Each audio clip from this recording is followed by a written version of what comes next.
buscando resgatar as origens teóricas nas principais correntes teóricas do desenvolvimento, quais delas abrem espaço para essa discussão que não é hegemônica, né, nas ciências, nem na economia, nem nas demais ciências sociais, sobre essa relação que se faz entre cultura, economia e desenvolvimento, ou economia, cultura e desenvolvimento. No artigo final, também pretendo levantar algumas questões, já que o texto ele tem um cunho mais exploratório, né, de levantar essa discussão num primeiro momento. Cultura aqui ela é entendida dentro das ciências sociais aplicadas enquanto produto das relações dos homens entre si e dos homens com o meio onde vivem. O meio aqui não é meio de metade, é meio de entorno. É um conceito mais próximo da geografia. O entorno que se refere não apenas à dimensão natural daquilo que às vezes se denomina meio ambiente, mas o meio social, econômico, político e o natural também. Bom, a abordagem utiliza como referencial a literatura internacional sobre as teorias do desenvolvimento, né? E a partir da literatura sintetizam-se os principais enfoques teóricos que fazem uma relação entre economia, cultura e desenvolvimento, principalmente os enfoques mais contemporâneos. Quando falo contemporâneos aqui, me refiro a partir da década de 70. O propósito principal é proporcionar aos leitores os principais referenciais teóricos sobre o tema e, claro, eu resgato já algumas coisas escritas recentemente no livro que foi publicado aqui pelo programa Desenvolvimento Regional, por que algumas regiões se desenvolvem e outras não. Muito bem. Atualmente, pode-se dizer que é comum sustentar que a cultura e o desenvolvimento estão intimamente ligados. É uma tese que está presente em diferentes áreas das ciências e que, de certa forma, apesar de não ser hegemônica, no sentido de que todos pensam assim, né, há uma certa crença de que isso ocorre, né?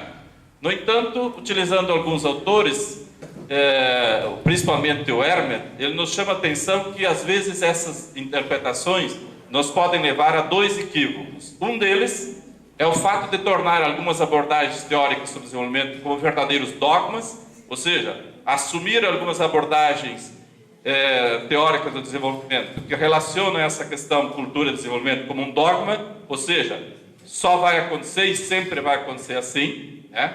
É um problema.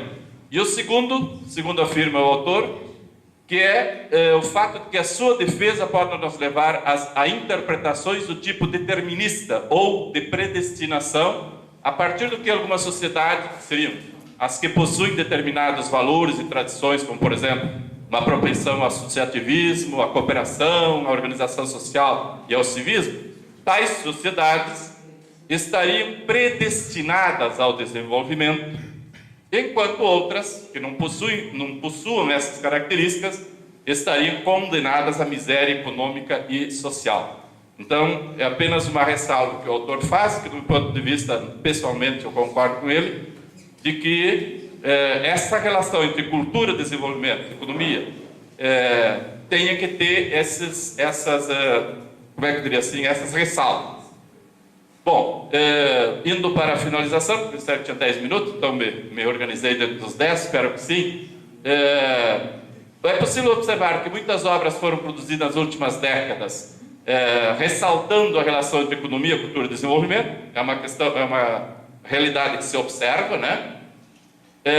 Segundo, que dentre as abordagens que mais se destacam é a que está sintetizada em conceitos como capital social, capital sinergético, densidade institucional, além de outros, que relacionam valores culturais com a dinamização das atividades produtivas e o desenvolvimento. Então,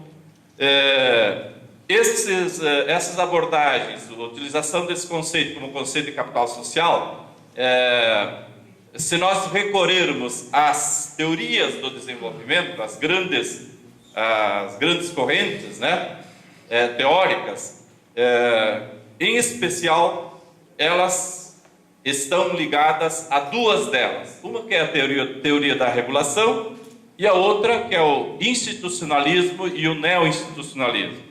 Que a partir dessas duas últimas, há uma série de variantes teóricas, uma delas é capital social, outra delas, na área da economia, é a nova economia institucional, na sociologia tem variantes também, e em outras ciências sociais também, e humanas. Para finalizar, apenas uma palavrinha rápida.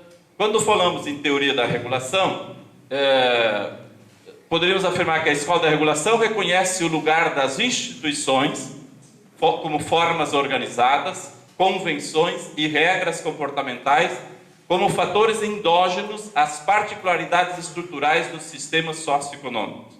Ou seja, a teoria da regulação, ao fazer essa defesa, abre para a possibilidade de se ver essa relação mais ou menos amistosa entre economia, cultura e desenvolvimento. Segundo ponto. Segundo a abordagem regulacionista, o capitalismo é um sistema naturalmente instável, sujeito a crises cíclicas. Porém, ele consegue se reproduzir durante um determinado período através da criação de um aparato regulatório, que pode ser legislações, podem ser instituições locais que regulam aquilo que poderia ser chamadas leis do livre mercado, né?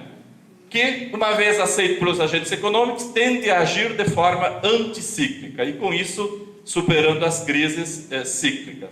Dessa forma, a abordagem regulacionista é uma crítica ao marxismo ortodoxo e também, e aí eu esqueci de colocar a ideia do livre mercado, por defender que as crises do capitalismo não redundam em sua superação, que é o que o marxismo ortodoxo defende, enquanto o liberalismo econômico defende de que o mercado se basta e é autorregulado, logo as instituições e o meio e a cultura não teriam nada a ver com a questão do desenvolvimento. E, por fim, uma palavrinha também sobre institucionalismo e neo-institucionalismo. Seus autores, ao invés do determinismo de mercado, confiavam nos fatores psicológicos como determinantes maiores dos fenômenos econômicos, recorrendo, portanto, preferencialmente à indução, em detrimento da lógica ortodoxa, procurando uma visão dos agrupamentos e das instituições no lugar da visão individualista predominante na economia.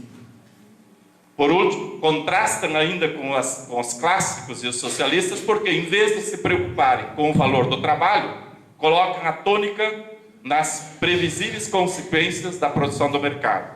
Ou seja, tanto a teoria da regulação como o institucionalismo e neo-institucionalismo e as variantes do neo-institucionalismo, uma delas é a abordagem sobre capital social e a outra sobre nova economia institucional, abrem para essa possibilidade de se fazer essa interpretação e esse entendimento de que há sim uma relação entre economia, cultura e desenvolvimento. Ok.